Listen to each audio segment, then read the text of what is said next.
धीरे धीरे सब कुछ समझ में आता रहेगा। आप ज्वाइनिंग लगाना स्टार्ट कर दीजिए। कोई भी डाउट हो या कोई भी सवाल आए आप तुरंत पूछिए। बिल्कुल बिल्कुल ठीक, बिल्कुल बिल्कुल सर। सबसे पहले घर से स्टार्ट कीजिए, अपने घर में 1-2 आईडी बनाइए, परिवार में बनाइए, फिर आप अपने दोस्तों की भी बनाइए। 1-1, 2-2 आईडी डेली आप लगाना स्टार्ट कीजिए।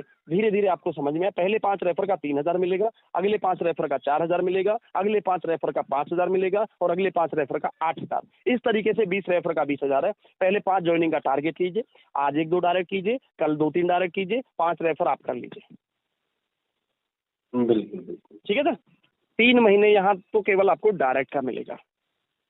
जी। आप जिनको डायरेक्ट करेंगे केवल उनका पैसा मिलता है 20 रेफर का 20,000।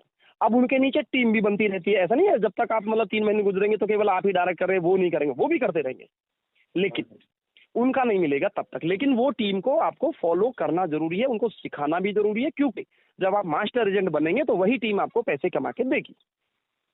अब 3 महीने बाद जब आप मास्टर एजेंट बन जाएंगे, अब आप अगर अपना भी छोड़ देंगे ना, बिल्कुल भी आप एक भी ज्वाइनिंग नहीं लगाएंगे, तो टीम में कहीं भी अगर एक आईडी लगती है तो वहां से आपको 400 रुपये आएगा।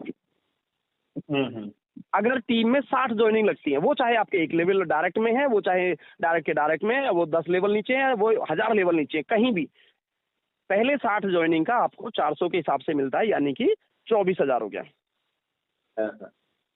60 से ऊपर 61 से लेके 150 तक यानी कि 90 ज्वाइनिंग का आपको 500 के हिसाब से मिलता है, यानी कि 45,000। अब 150 ज्वाइनिंग अगर आपकी टोटल टीम में कहीं भी लग रही है तो आपका कितना हो गया, एक कम 70,000 टोटल। अब ऊपर अगर 50 ज्वाइनिंग और मान ले 200 ज्वाइनिंग टोटल हुई है आपकी, आपके 10 लोगों ने 20-20 किए तो 200 ज्वाइनिंग जाती हैं। अब ऊपर के 50 का 700 के हिसाब से मिलेगा 35,000। तो 200 ज्वाइनिंग का 1,04,000 आपका पे आउट बन गया। और कितने लोगों ने किया, 10 लोगों से 20-20 करवा दो, हो गया 200। अब 10 लोगों ने 20-20 किए, 200 हो गया। अब 200 में से 20 लोगों से 20-20 करवा दीजिए, आपका 2,44,000 का बन गया। अब हमेशा आप ही थोड़ी ना काम करते रहेंगे, जब तक आपकी इतनी बड़ी टीम बनेगी तब तक तो नीचे भी लीडर संभालने वाले खड़े हो जाएंगे, आपके मेहनत कम हो जाएगी।